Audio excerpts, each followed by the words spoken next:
kali Jokowi tampil di HUT kemerdekaan itu mengumumkan bahwa negara gagal memungut pemimpin. Yang mestinya kan pemimpin yang digambarkan oleh Dr. Uwaib itu kan pribadi yang ideal, pribadi yang jujur, pribadi yang cemerlang. Kemudian koreksi dari Prof. Daniel itu saya kira mengikat pemahaman intelektual kita dalam melihat perilaku kepemimpinan yang jauh dari tuntutan zaman, kebutuhan bernegara. Jadi semua suara baik di forum ini maupun kecemasan, kegelisahan, protes-protes di berbagai kanal media sosial yang melihat pertunjukan ugal-ugalan Jokowi ini memang tiba pada satu kesimpulan bahwa memang upacara yang ke-9 kali ini memang menegaskan negara bangkrut. Bangkrut secara sumber daya manusia, dan itu diwakili oleh sumber daya pas-pasan Presiden Jokowi, sumber daya yang tersirat di sana kan. Dia mengatakan bahwa saya dituduh Firaun, dan publik melihat di saluran televisi ketika ucapan Firaun itu muncul, wajah Pak Jokowi itu tampak tersirat sangat gelap sekali, terkoneksi dengan kejahatan di masa lalu. Sehingga saya kemudian merenung, kalau memang Firaun itu punya nama di masa lalu, maka di masa kini ini Firdodo. Ini satu gambaran pemimpin yang berperilaku munafik, sangat pembohong, dan seorang pembohong itu kan tidak bisa diwakilkan untuk berbicara tentang peradaban, keadilan, kejujuran, kebenaran, karena memang dia dari sampah.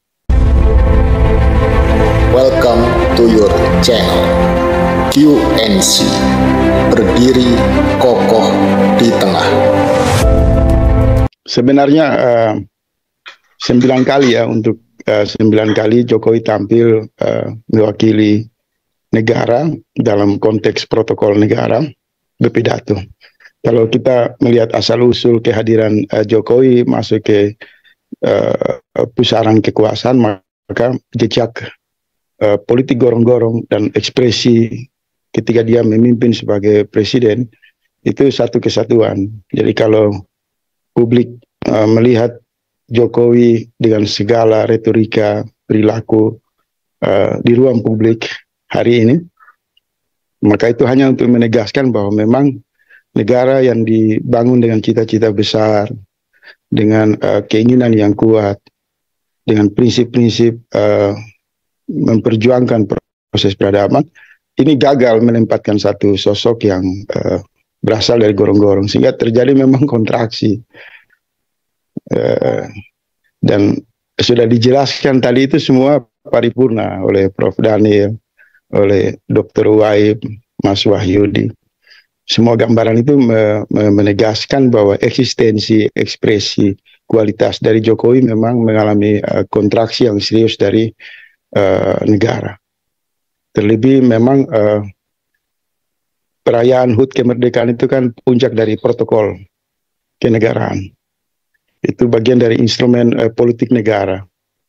Jadi dengan modal yang ugal-ugalan, modal yang amburadul, modal yang bobrok itu, maka sebenarnya 9 kali Jokowi tampil di HUT kemerdekaan itu mengumumkan bahwa negara gagal memungut pemimpin. Yang mestinya kan pemimpin yang digambarkan oleh Dr. Uwaib itu kan pribadi yang ideal, pribadi yang jujur, pribadi yang cemerlang. Kemudian koreksi dari Prof. Daniel itu saya kira mengikat pemahaman intelektual kita dalam melihat perilaku kepemimpinan yang jauh dari tuntutan zaman, kebutuhan bernegara.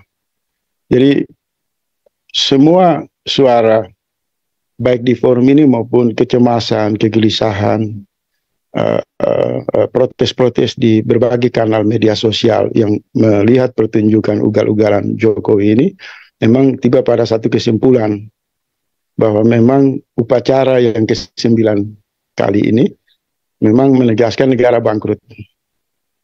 Bangkrut secara sumber daya manusia, dan itu diwakili oleh sumber daya pas-pasan Presiden Jokowi, sumber daya yang tersirat di sana kan. Dia mengatakan bahwa saya dituduh Firaun dan publik melihat di saluran televisi ketika ucapan Firaun itu muncul, wajah Pak Jokowi itu tampak tersirat sangat gelap sekali, terkoneksi dengan kejahatan di masa lalu.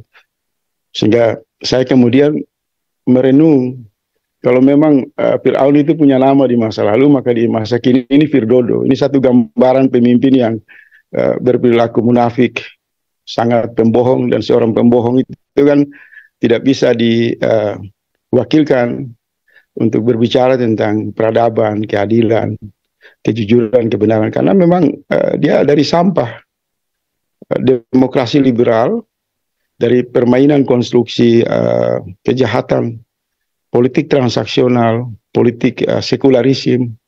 Dan kalau boleh saya katakan, sebenarnya seusai Presiden Jokowi berpidato itu mestinya ada inisiatif dari warga negara untuk melaporkan dia di kantor polisi.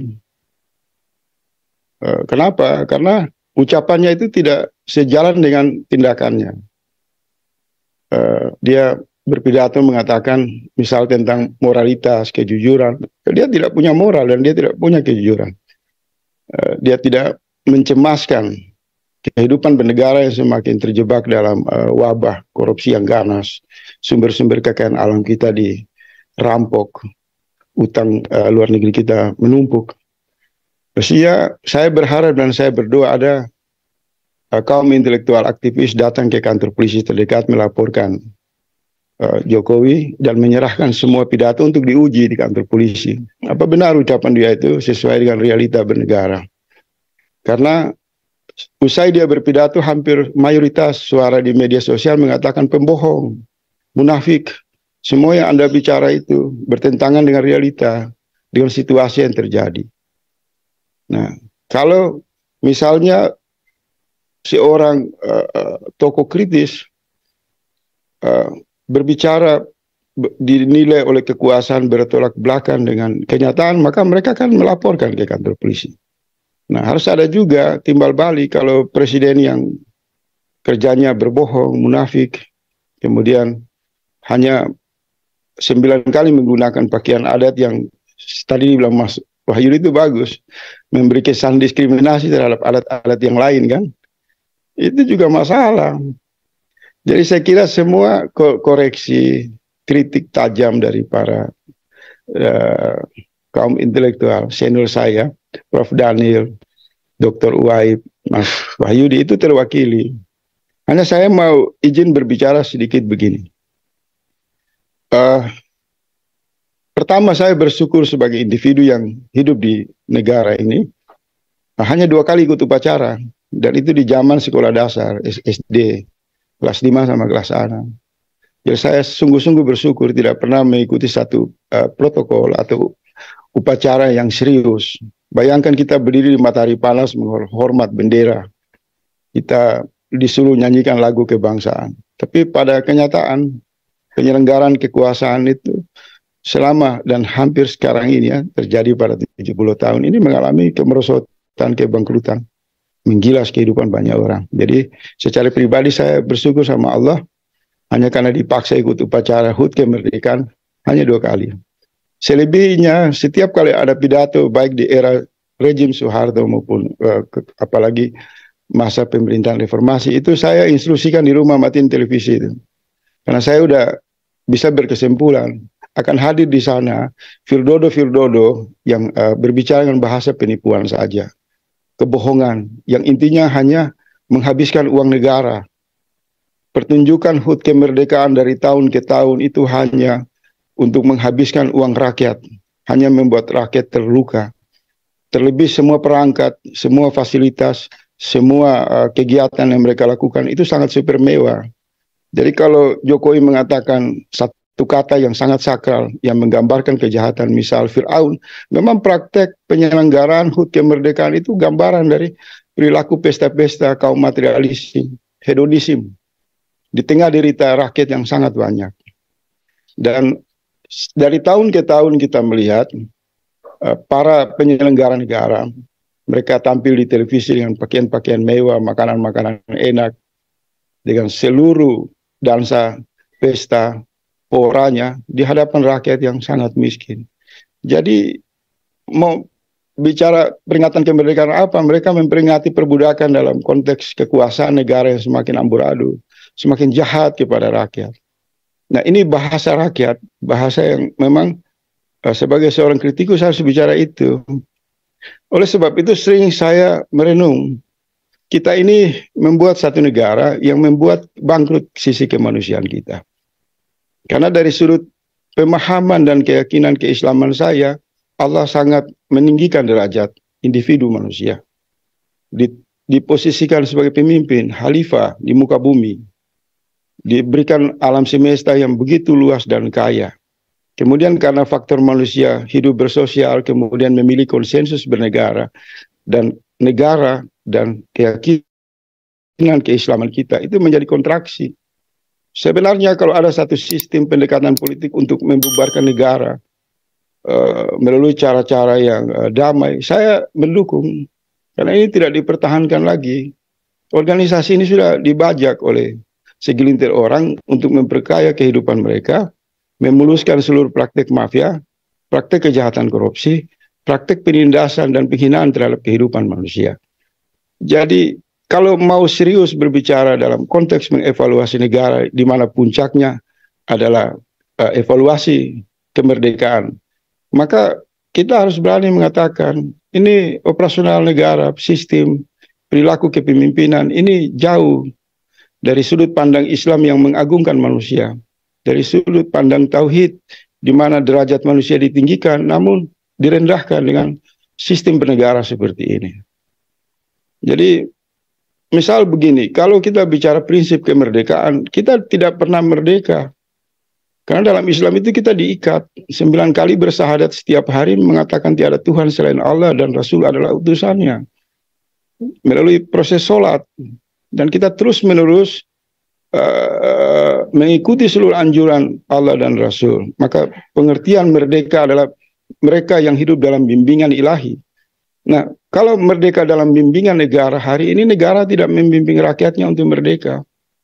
Semua mereka hianati. Mereka membuat konsensus, kesepakatan, kejahatan politik untuk memperbudak kehidupan manusia.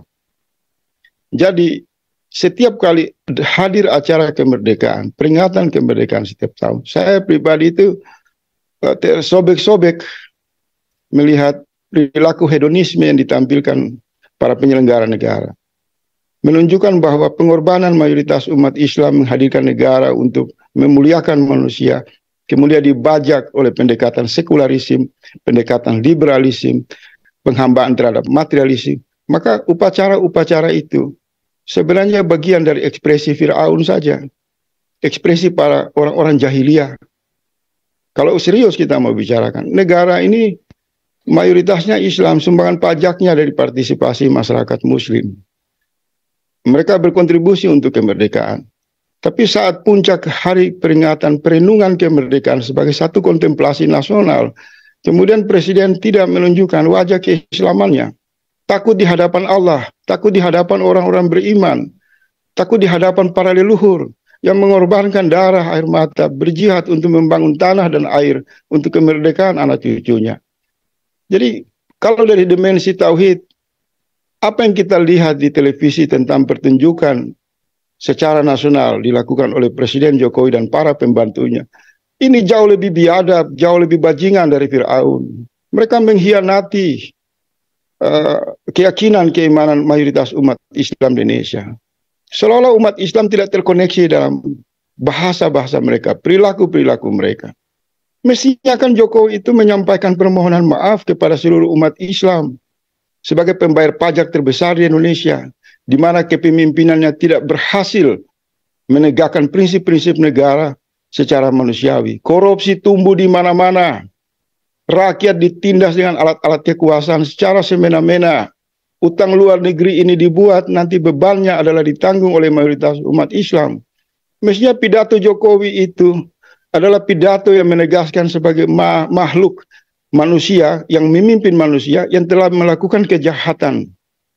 Takut kepada Allah, takut kepada ajaran Islam, takut kepada keimanan umat Islam sebagai modal besar di Republik.